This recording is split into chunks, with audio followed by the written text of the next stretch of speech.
हरिओम आदेश आदेश। मैं ओगढ़ कालूराम, सुल्तानपुरा भीलवाड़ा, राजस्थान।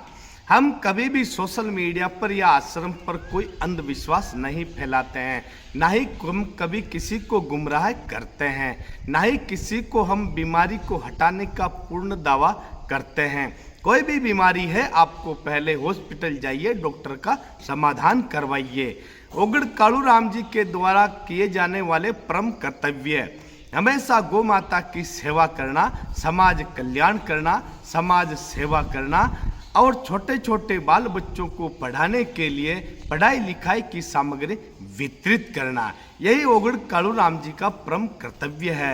आश्रम पर जो भी आता है उनकी समस्याओं का निवारण बिल्कुल निःशुल्क किया जाता है। आश्रम पर किसी भी तरह की कोई ठगाई या पैसा या चार्ज नहीं लिया जाता है। केवल हम आश्रम पर आए हुए भक्तों को महाकाल के आशीर्वाद से उनकी समस्याओं का निवारण करवाते हैं। तो यहाँ पर बिल्कुल निःशुल्क समाधान किया जाता है। और दूसरी बात, अगर आश्रम पर कोई भगत आता है तो पूर्ण श्रद्धा और विश्वास लेकर आए, बाकी गुरु महाराज करने वाला है। हरिओम आदेश। आपके पढ़ाई अच्छा पढ़ाती है मैडम आपका? अच्छा, तो अब आगे से पढ़ लिख के अच्छा होशियार बनोगे।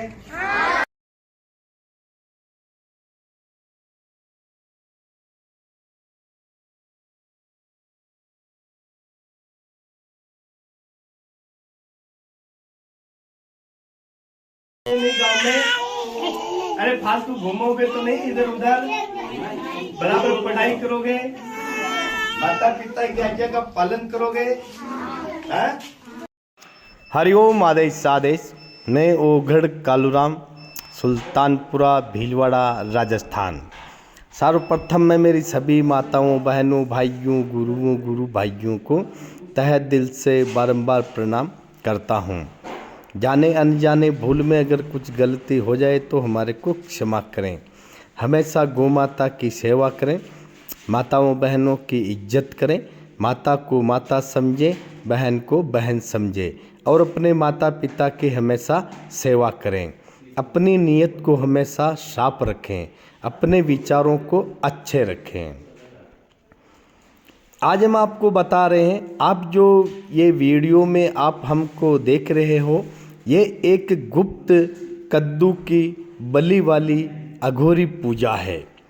एक बार वापस मैं आपको बताता हूँ, ये जो आप हमारे को वीडियो में देख रहे हो, ये एक कद्दू की बलि देखकर आप एक ऐसी साधना, एक ऐसा सिद्धि प्राप्त कर सकते हो जिससे आप अपनी हर मनोकामना पूरी करवा सकते हो। इसके बारे में पूरा राज और पूरा रहस्य हम आपको बता रहे हैं और आप वीडियो में भी पूरा ध्यान लगाकर और मन लगाकर देखते रहिए कि हम पूजा कैसे कर रहे हैं और कद्दू की बलि के ऊपर क्या क्या चढ़ाकर हम उनकी आहुति दे रहे हैं।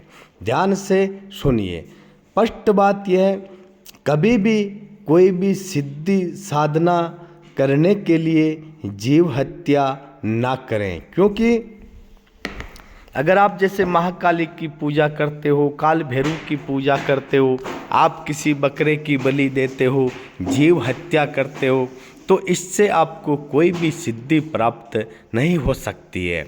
जीव हत्या के बगैर भी अगर आप ऐसे कद्दू की बलि देकर आप जो मन चाहे सिद्धि प्राप्त कर सकते हो।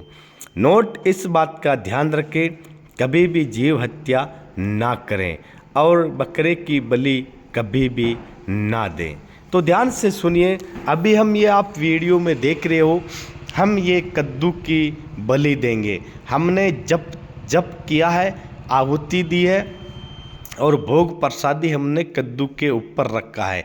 यह है एक अघोरी गुप्त पूजा जो कद्दू की बलि देकर हमारी समस्त मनोकामनाएं पूरी करने के लिए सिद्धि प्राप्त कर सकते हैं।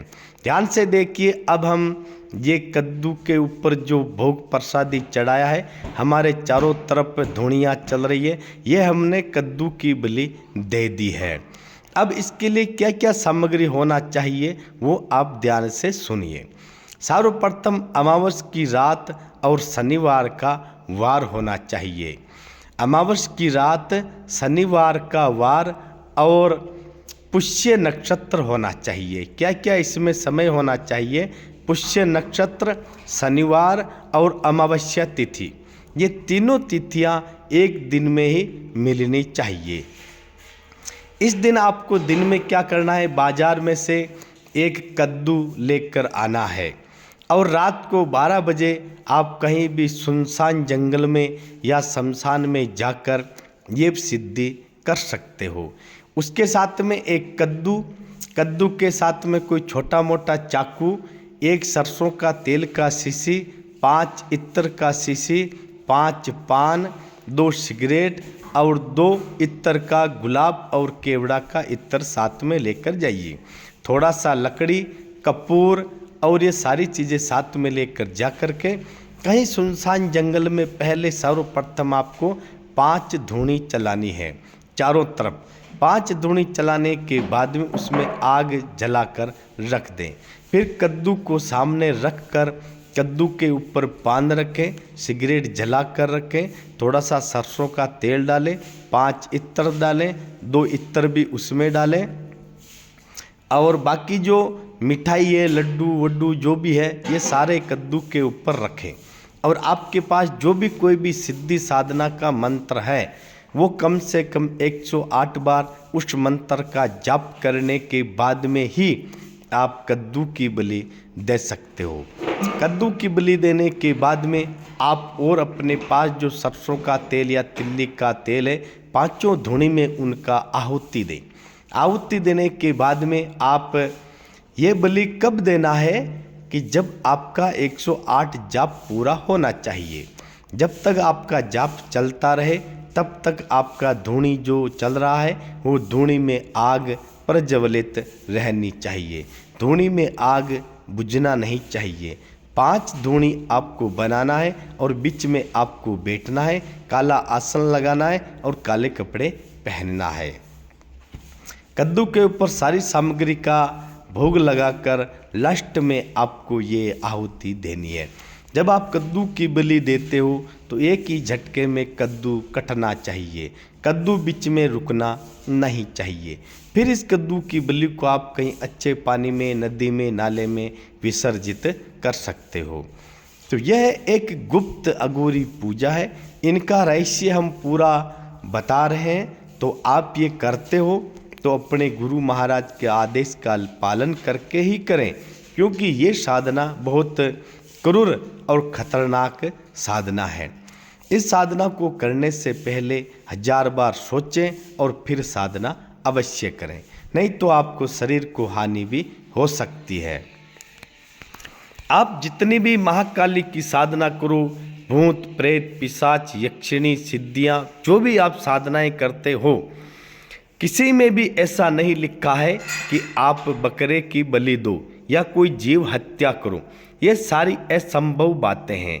इसलिए आप एक कद्दू की बलि देकर भी महाकाली माँ को सच्चे दिल से प्रसन्न कर सकते हो। कद्दू की बलि देने की पूरी प्रक्रिया और विधि विधान अपने को समझने की ज़रूरत है। कद्दू की बलि देते समय भी अगर आपसे कुछ भूल हो जाती है तो भी आपका सत्यानाश कर सकती है।